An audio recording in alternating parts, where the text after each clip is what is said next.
Joined now by CNN Global Affairs analyst Kim Dozier. And Kim, I want to pick up there the idea from U.S. officials that the fate of a deal could be in the hands of Sinwar. I mean, that is in fact what Secretary of State Antony Blinken previously said, that the fate is in Sinwar's hands.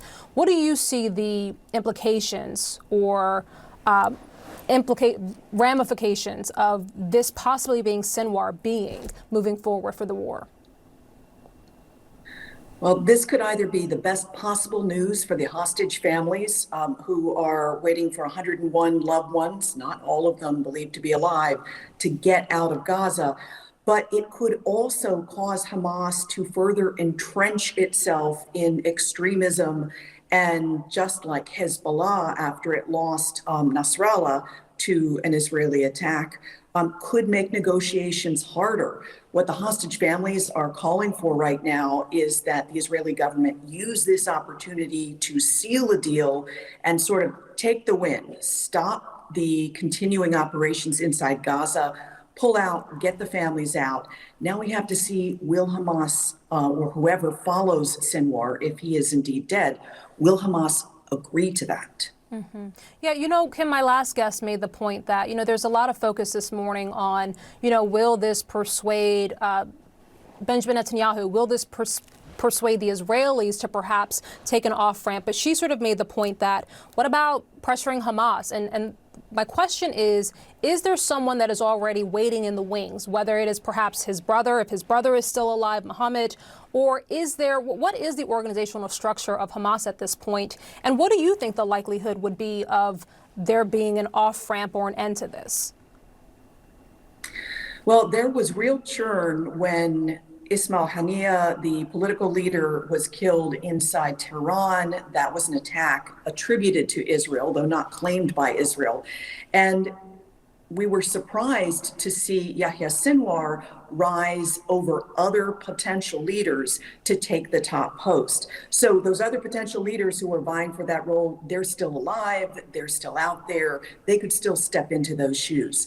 But from the sort of pride point of view on the Israeli side, Yahya Sinwar was actually released after 20 years in prison by Prime Minister Benjamin Netanyahu in a previous term as prime minister in exchange for the release of an Israeli soldier. So for Netanyahu, having Sinwar off the battlefield would mean he personally could let some of this go.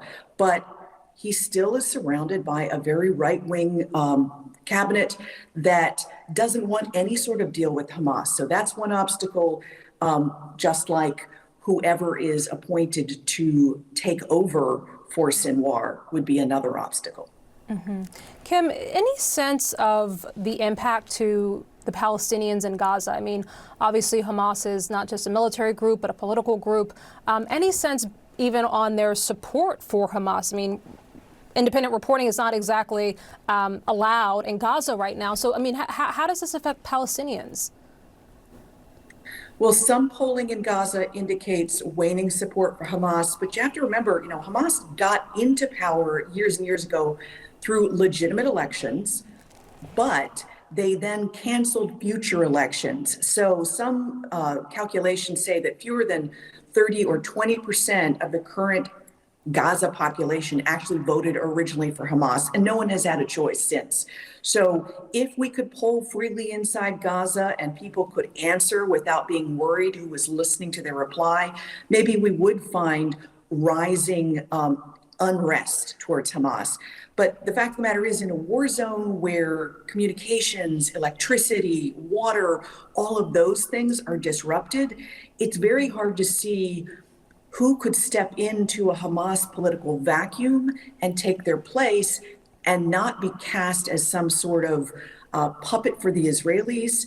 It would be very hard to find a legitimate power, somebody that is perceived by Palestinians inside Gaza as something born from Gaza and not supported by Israel or puppeted by the Western or outside world. Yeah, I think that's a really perfect segue. Before I let you go, Kim, I was hoping that if we took a step back, if you could just sort of put in context who Yahya Sinwar is. I mean, I've heard the comparison that for the Israelis, he's sort of like the U.S. Osama bin Laden. I mean, how would you describe him? Yes, he started early in his career as an enforcer of a radical interpretation of Islamic law inside Gaza. He was jailed for, according to the Israeli court records, killing four Palestinians, some accused of collaboration with Israel, others accused of apostasy, of his firebrand interpretation of Islam. So that is why he was in jail for so long. While he was in jail for those 2 decades plus, he learned fluent Hebrew so well that he could watch all the news outlets. He learned the culture. So he really understood when he planned the attacks of October 7th, which have been attributed to him, exactly when and how to hit the Israelis to inflame their anger, the atrocities that made sure that Israel would do a horrible crackdown on Gaza, which has served Hamas by galvanizing not just the population in the Palestinian world, but across the Arab and Muslim world. You know, many had forgotten the Palestinian issue because of the wars of Iraq and Afghanistan. And now you've got a group of young people growing up, this new generation of activists, and some counterterrorism officials I've spoken to have said, you know, a new generation who may be plotting future attacks on Israel and the U.S. because they're so angry and heartbroken over what they're seeing happen in Gaza right now.